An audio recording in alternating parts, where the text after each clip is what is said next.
Japanese Minimalism, 10 Hidden Principles for a Meaningful Life. Most people think Japanese minimalism is about empty rooms and white walls. They're completely wrong. The real secret? It runs far deeper than anything you see on the surface. These ancient principles have quietly shaped Japanese homes and minds for centuries, and once you understand them, your entire relationship with your space and your life will transform. I'm Takumi Yamamoto, and this is Japanese Minimalism Tips. If you're ready to discover what minimalism truly means, hit that subscribe button right now. Trust me, you'll want to remember this channel. Let's reveal what the West has been missing all along. Something feels off in modern life, doesn't it? We keep buying more things, we keep chasing the next goal, we organize our closets and clean our desks, yet that feeling of peace never quite arrives. The clutter comes back, the stress returns. We wonder why nothing ever feels like enough. Meanwhile, in Japan, there exists a completely different approach. Walk into a traditional Japanese home and you'll notice something immediately. The air feels lighter, your shoulders drop, your mind goes quiet. This isn't magic, it's the result of specific principles practiced for generations. Western culture took minimalism and turned it into an aesthetic trend. Clean lines, neutral colors, empty shelves that look good on social media. But ask yourself this, when you copy that look, does your home actually feel more peaceful, or does it just look like it should? Japanese minimalism goes beyond appearance. It touches something deeper, the way you think, the way you move through your day, the way you relate to everything around you. The principles guiding this approach remain largely invisible to outsiders, not because they're secret, but because they're woven so naturally into daily life that even explaining them feels unnecessary to those who live them. These aren't rules in the Western sense. Nobody enforces them. No one checks if you're doing them correctly. They're more like gentle invitations, ways of being that create harmony without force.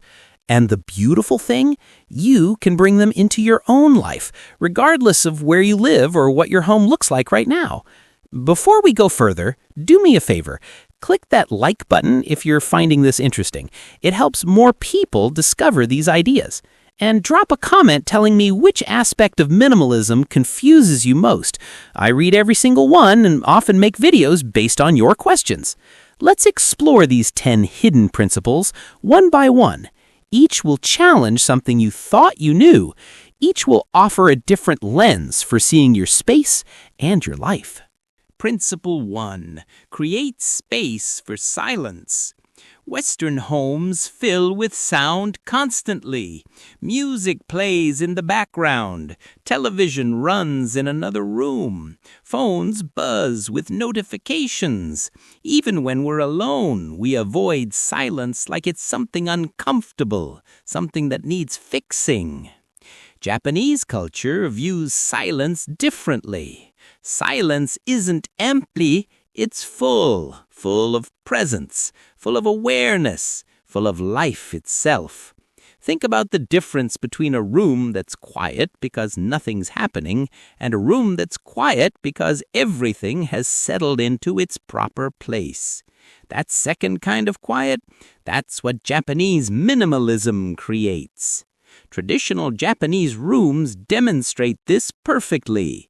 Tatami mats cover the floor. Simple, natural, soft. A single scroll might hang on one wall. Lighting stays low and warm. Nothing screams for your attention. Nothing demands that you look at it. The room simply exists, and in that existence, it invites you to simply exist as well. This principle teaches us something crucial. Minimalism isn't just about physical objects, it's about mental space, emotional space, the capacity to be still without immediately reaching for distraction.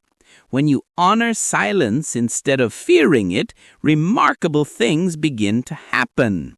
Your thoughts clarify, your breathing deepens, you start noticing details you rushed past before. Try something today. Find a spot in your home. Sit there for 5 minutes. No music, no scrolling, no planning what comes next. Just sit. Let your mind do whatever it does. Yes, it will feel strange at first. Your brain will protest. It will tell you this is boring, that you're wasting time, that you should be doing something productive. Ignore those voices. They're just habit talking. Keep sitting. Notice what happens when you stop running. Notice how the silence gradually transforms from something uncomfortable into something almost protective. A refuge you can return to whenever life gets too loud. Principle 2. See beauty in what's broken. The West worships perfection, straight lines, flawless surfaces, brand new everything.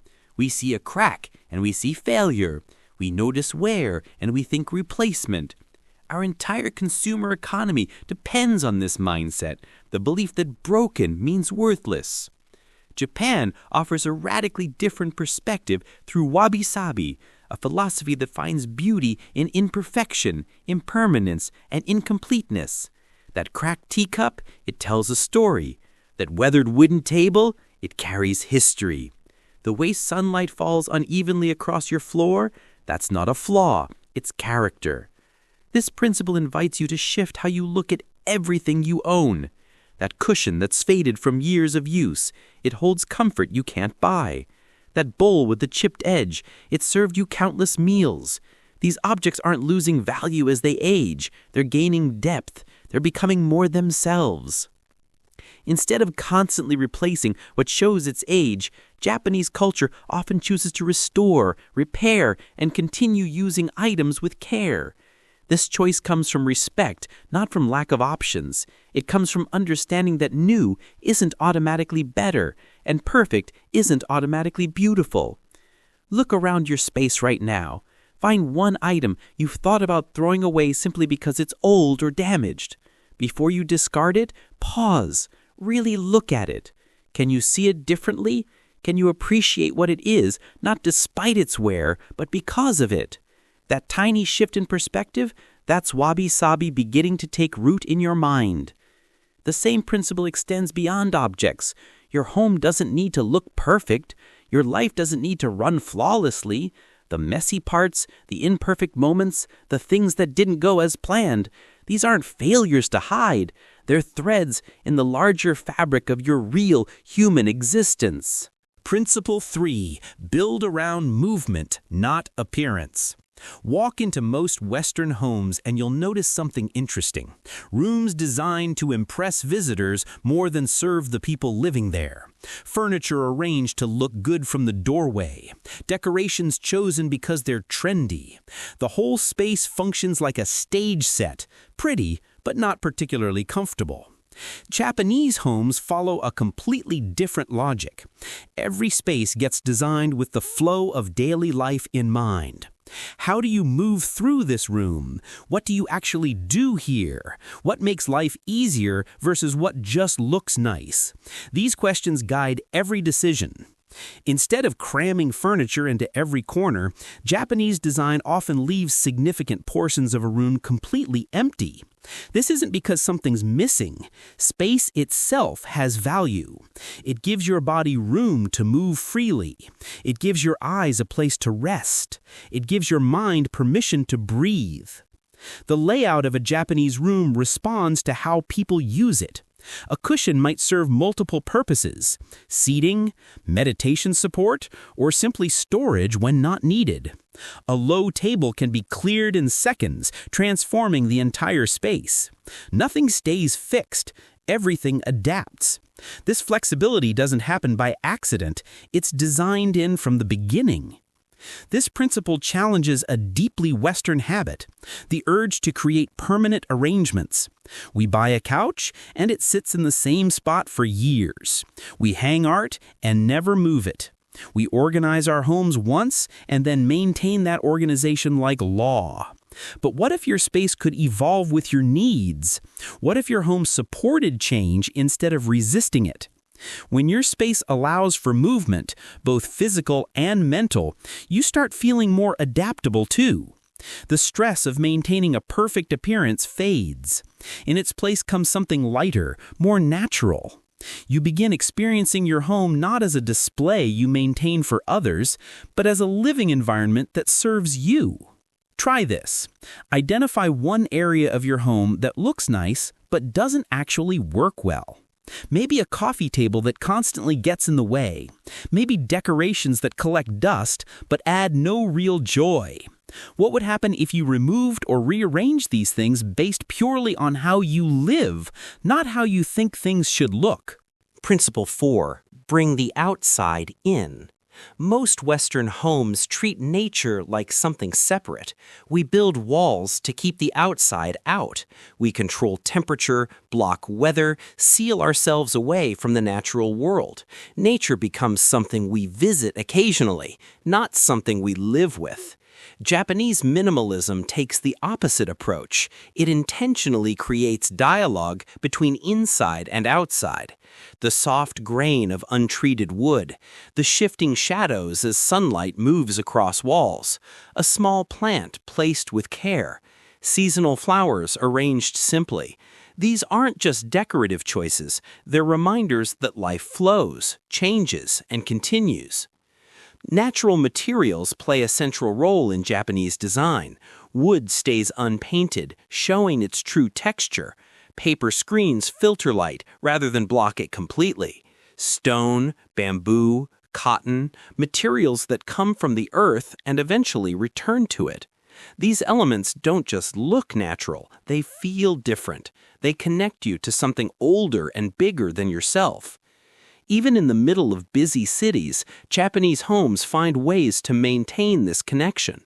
Windows frame views of sky or a single tree. A small interior courtyard might hold nothing but gravel and a few carefully chosen plants. The goal isn't to bring wilderness inside, it's to stay in conversation with the rhythms of the natural world. For many of us, this represents a significant mindset shift. We've grown accustomed to treating our homes like sealed boxes, climate-controlled, insulated, separate. But that separation comes with a cost. We lose touch with seasons. We forget about weather. We stop noticing the basic rhythms that have guided human life for thousands of years. Start small. Where does nature currently live in your home? Do you see the sunrise from any window? Can you hear rain when it falls? Even tiny changes make a difference. A wooden cutting board instead of plastic. A linen towel instead of synthetic. A single plant on your table. These small additions create a softer, more grounded feeling that artificial materials simply cannot provide. Pay attention to light, too. How does it change throughout the day in your space? Which windows catch morning sun? Where do shadows fall in the afternoon? Instead of controlling every aspect of your environment, try working with these natural patterns. Open blinds during the day. Let light do its work. Let your home breathe a little. Your home doesn't have to be a sealed box. It can be a living extension of the world outside, a place where you feel connected to something larger than four walls and a roof. Principle 5. Let emptiness hold meaning. Western design follows a simple logic. Empty space is wasted space. We fill walls with art. We load shelves with objects. We put furniture in every corner. The underlying belief? More things equal more richness, more personality, more value. Japanese culture understands space completely differently through the concept of ma, the meaningful void. Ma isn't emptiness in the sense of lacking something, it's presence. It's the pause that gives context to everything else. It's the breath between notes that makes music possible. Think about a scroll hanging on a plain wall with nothing else around it. That emptiness isn't lack, it's framing. It creates focus. It allows that single object to stand alone with full dignity, undisturbed by competition. The empty space doesn't diminish the scroll, it elevates it, gives it room to speak clearly. We often feel an urge to fill every surface. more photos, more books, more decorations. We think abundance looks richer, but Japanese minimalism suggests the opposite. Restraint creates meaning. When you stop filling every space, the things you do keep gain power. They become visible in a way they couldn't be when surrounded by clutter. You don't need to strip your home bare to embrace Ma. You just need to shift your relationship with space. Look at a shelf in your home. Does every object there need to be there?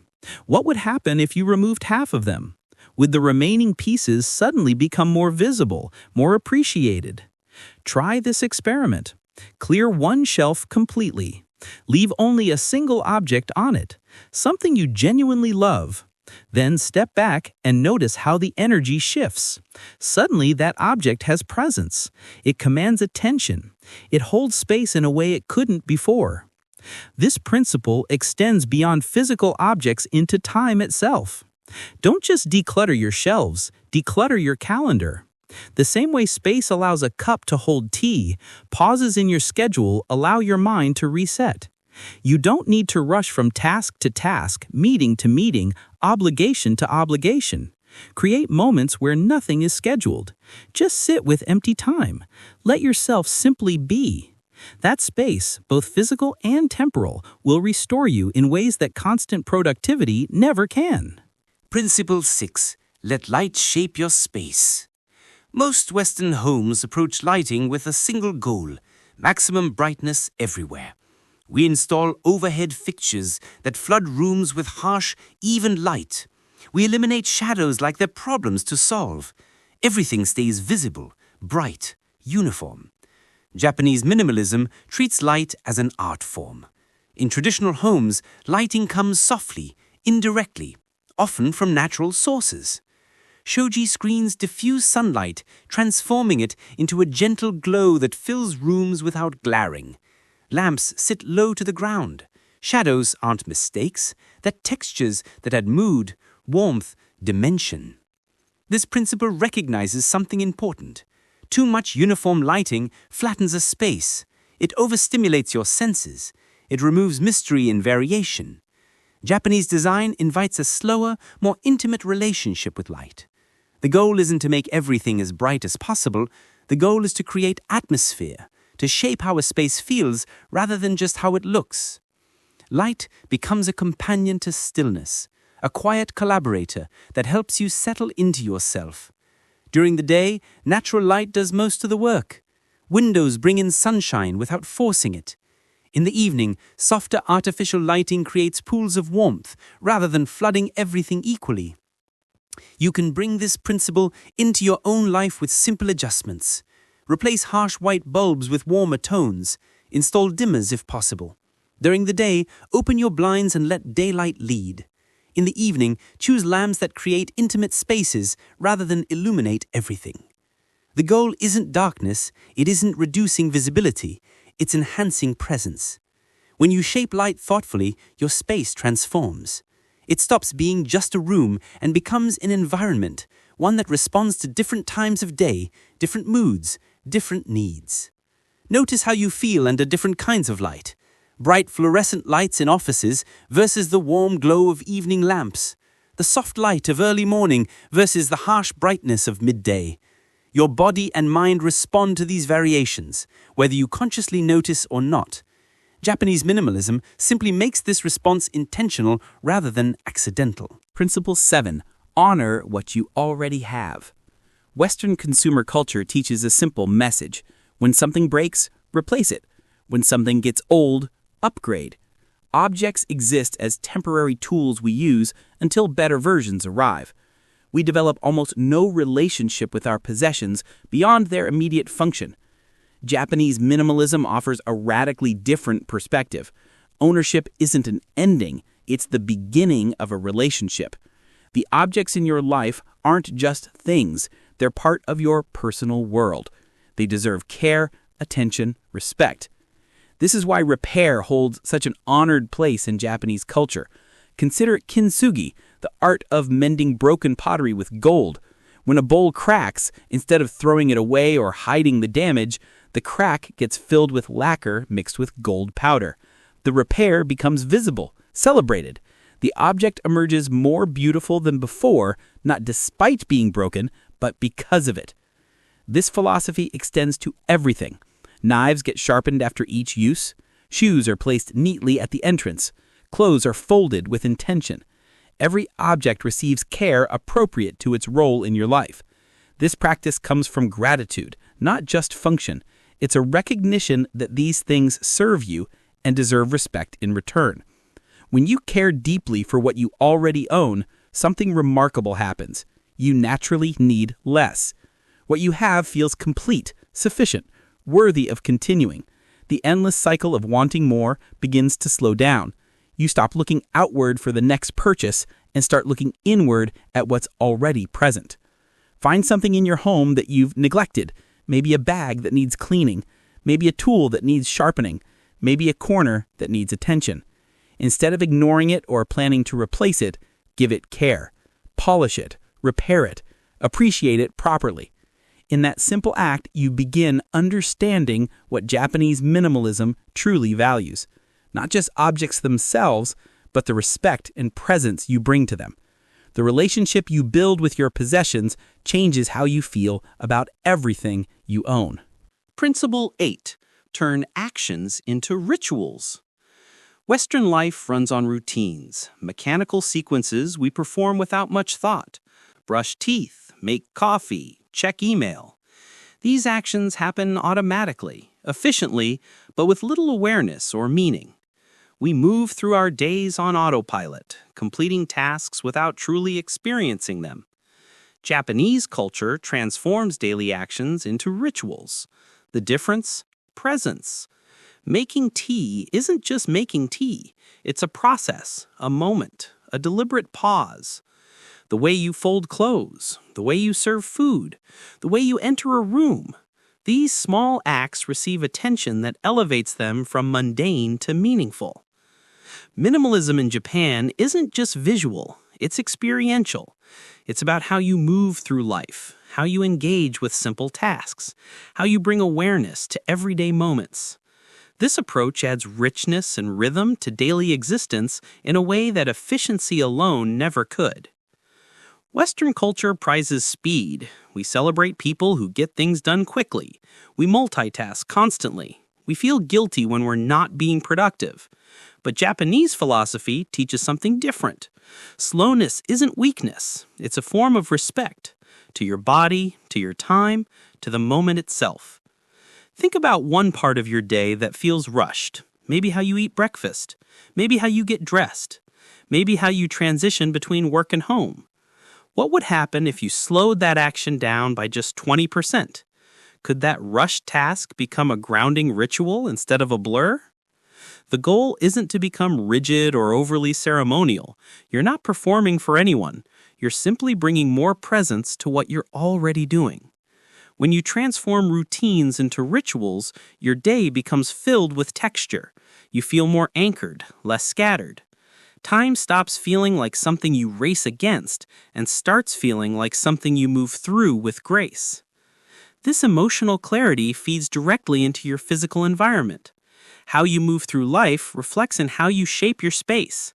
When you rush, your home becomes chaotic. When you practice presence, your space naturally becomes more intentional, more organized, more at peace. Principle 9. Choose intention over distraction. Modern life bombards us with interruptions constantly. Notifications buzz, messages arrive. Our attention fragments into dozens of directions simultaneously. We pride ourselves on multitasking, on staying busy, on always being available. But underneath all that activity, something important gets lost: presence. Japanese minimalism invites a different approach. Live with intention, not interruption. Every action deserves your full attention. Whether preparing tea or sweeping a floor, the task at hand receives complete focus. Time isn't something to fight against, it's something to harmonize with. This principle stands in quiet opposition to Western habits of rushing, juggling, pushing through. Instead of cramming as much as possible into every day, Japanese philosophy encourages creating room, not just in your home, but in your schedule, in your mind, in your entire way of being. Intentional living isn't rigid, it's actually freeing. It teaches you to focus on what you're doing now rather than worrying about what comes next. It helps you shift from reacting to everything to responding only to what truly matters. You stop being pulled in all directions and start moving with purpose. Think about the moments in your day when interruptions dominate, when your phone keeps buzzing, when mental noise drowns out concentration, when you're physically present but mentally scattered. Now imagine protecting those moments, giving them structure, creating boundaries around your attention. That's what this principle offers, the ability to reclaim your time and focus from the constant demands of distraction. Try this. Create a small window of completely uninterrupted time each day. Start with just 10 or 15 minutes. No phone, no multitasking, just you and one intentional action. It might be eating, walking, reading, or simply sitting in silence. The specific activity matters less than the quality of attention you bring to it. You'll likely feel resistance at first. Your brain will insist you're missing something important. You'll feel the urge to check your phone, to think about your to-do list, to do multiple things at once. That's normal. That's just habit talking. Keep practicing anyway. Over time, something shifts. That small window of intention starts influencing everything else. Time begins feeling more spacious. Life begins feeling more yours. You realize that constant availability isn't actually required, it's just expected. And you can choose differently. Principle 10. Recognize when you have enough. We arrive at the deepest principle of all, the one that underlies everything else. Let enough be enough. In a world that constantly tells us to want more, do more, be more, achieve more, this idea might sound almost radical, but in Japanese culture, this quiet contentment represents strength, not surrender. Letting enough be enough doesn't mean settling for less than you deserve. It doesn't mean giving up on growth or improvement. It means recognizing sufficiency, understanding when striving should give way to savoring. It's the realization that peace doesn't come from the next purchase, the next upgrade, the next milestone, but from accepting that what you have, who you are, and where you are right now already holds completeness. This principle invites you to stop the endless chase, to notice the joy in a simple meal, to feel satisfaction in a clean space, to appreciate a single flower on your table, to stop measuring life by accumulation and start measuring it by depth, by presence, by the quality of your experience. Yes, this takes practice. We've been conditioned since childhood to believe that more is the only path to happiness. Marketing tells us we're incomplete without the next product. Social media shows us everyone else's highlights and makes us feel we're falling behind. The entire economy depends on our dissatisfaction, on our belief that we need more than we have. But Japanese minimalism shows another way, a way that honors simplicity, a way that embraces presence, a way that recognizes fulfillment isn't something you chase endlessly into the future, it's something you uncover right where you are.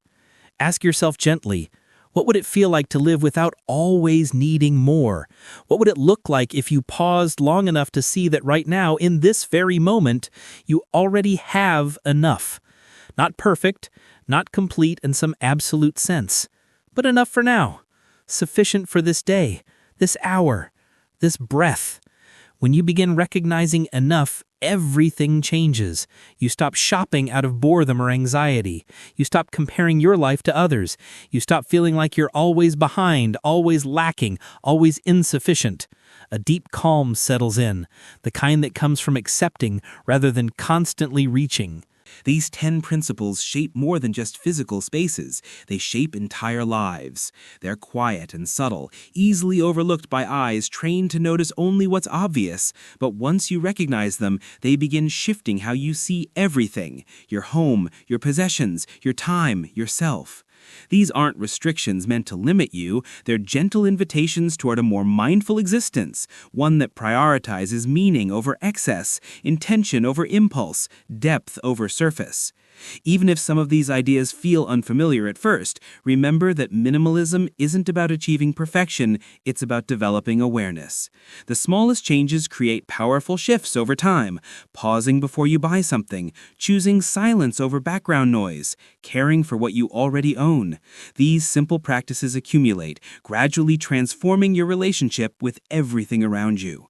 Japanese minimalism invites you to live not with less, but with clarity, not with emptiness, but with intention, not with deprivation, but with deep appreciation for what truly matters. Which principle surprised you most? Which one challenges your current way of living? Drop a comment below. I genuinely read every single one, and your questions often inspire future videos. If this perspective opens something new for you, hit that like button and share this with someone who might be ready for more peace and purpose in their life. And don't forget to subscribe to Japanese Minimalism Tips. We dive deeper into these concepts regularly, exploring how ancient wisdom applies to modern life. I'm Takumi Yamamoto, and I'll see you in the next video.